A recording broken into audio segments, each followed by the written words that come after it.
Ya, pagi ini kami akan mengajak Anda untuk memperbarui informasi sambil juga kita mendialogkan soal ada ajakan atau seruan tidak hanya di Indonesia, bahkan ini melibatkan beberapa negara di kawasan gitu.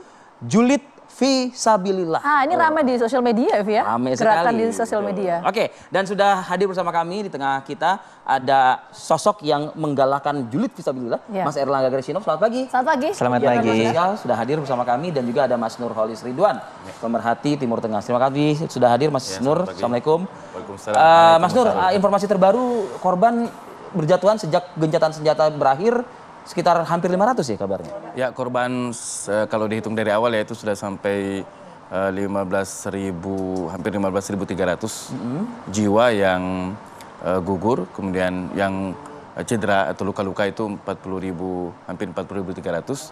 Maaf, 40.700. Kemudian yang belum ditemukan itu masih jumlahnya ribuan, itu masih sekitar 7 ribuan lebih warga yang belum ditemukan, dan itu sangat mungkin kondisi mereka justru juga sudah termasuk. Dan benarkah bantuan juga terhambat lagi saat ini?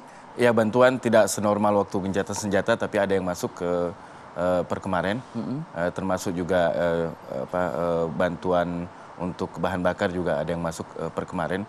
Tetapi yang patut dicatat bahwa berbeda sebelum gencatan senjata ketika Israel melakukan konsentrasi serangan banyak ke kawasan utara, namun pasca gencatan senjata ini serangan Israel semakin membabi buta, tidak membuat lagi semacam klaster utara maupun selatan. Iya, kabarnya kan Yunis juga sudah diserang juga ya? Ya, sudah dibom juga di kawasan selatan. Jadi per kemarin itu serangan itu menyasar utara secara masif, kemudian di kawasan tengah dan juga di kawasan Khan Yunis.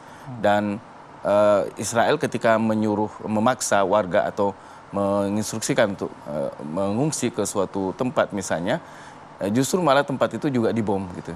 Jadi memang Israel tujuan semakin tampak tujuannya itu bahwa memang Israel menyimpan maksud untuk mengusir warga Gaza sepenuhnya dan untuk itu dia berupaya untuk menghancurkan, meratakan Gaza ini sehingga tidak bisa lagi dihuni oleh warga. Ini apakah kalau tujuannya itu apakah bisa diartikan bahwa ini yang menjadi alasan kenapa gencatan senjata cuma berlangsung selama 1 pekan ya? Ya, ini juga menjadi alasan. Oleh karena itu ketika Netanyahu menyetujui gencatan senjata di awal, itu dia mengatakan dengan ungkapan ini dengan berat hati.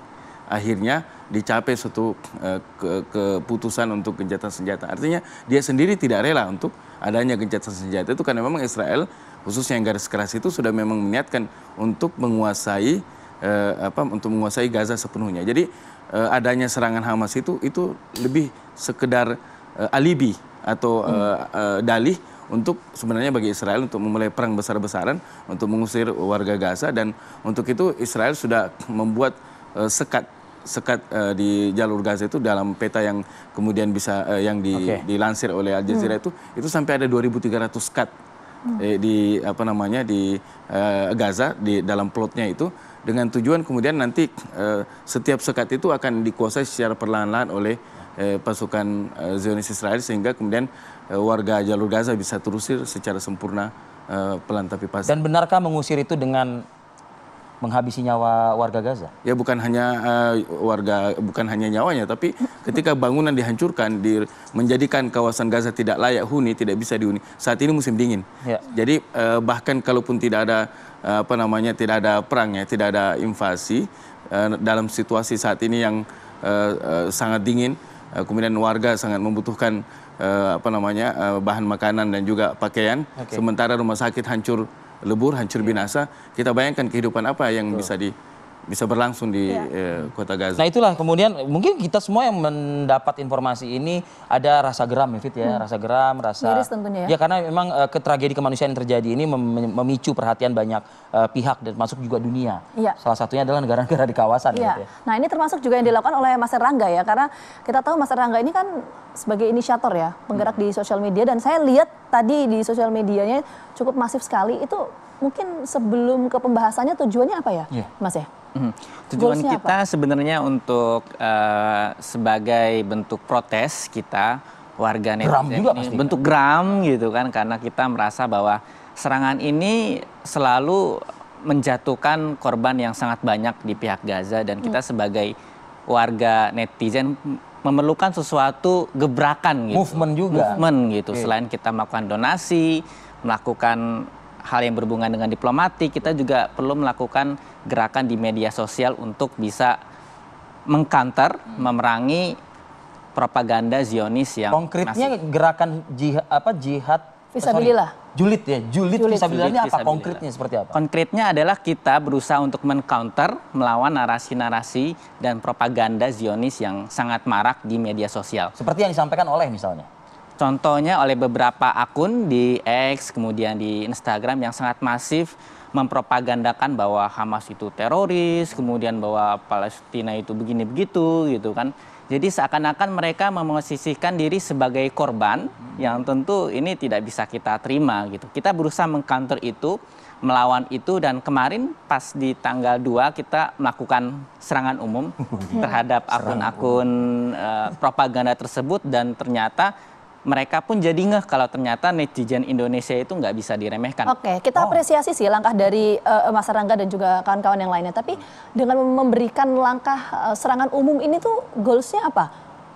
Tujuannya Goalsnya apa? adalah ada banyak hal. Yang pertama adalah kita ingin agar seluruh dunia itu tahu bahwa gerakan pro-Palestina itu ada dan kuat. Ya. Oh, terhadap Israelnya? Terhadap Israel, terhadap dunia juga. Oke. Gitu. Nah, Dan dan ini apa? ada efeknya bahwa ternyata kemarin warganet dari Turki ngeh gitu. Mereka sadar, oh dari Indonesia ada gerakan nih. Jadi kemarin kita sempat pengen menjajaki kerjasama bahwa serangan ini bukan hanya dilakukan oleh warga Indonesia dan Malaysia, tetapi oleh netizen Turki. Ini kan worldwide ya, artinya kan masif gitu. Apa kalau istilahnya di dunia digital atau medsos itu ada tagar misalnya begitu kan, yang kemudian dinotis oleh beberapa pegiat pro Palestina juga di dunia. Apa? Kemarin pas kita masih lokal, kita menggunakan tagar julid fisabilillah. Itu. Aha. Oke. Kemudian untuk Responnya bagus? Responnya saat ini bagus, Oke. dan banyak orang yang memakai tagar tersebut. Nah, sedangkan untuk yang sekarang karena kita sudah mulai merambah ke dunia internasional, kita perlu mengganti dengan tagar yang lebih umum lagi. Sudah ada. Untuk tagar sudah ada, cuman memang diinisiasi oleh dari teman-teman dari Turki. Dan Oh, dari kita belum publikasi juga sebenarnya Oh, dari oke. Indonesia. Baik.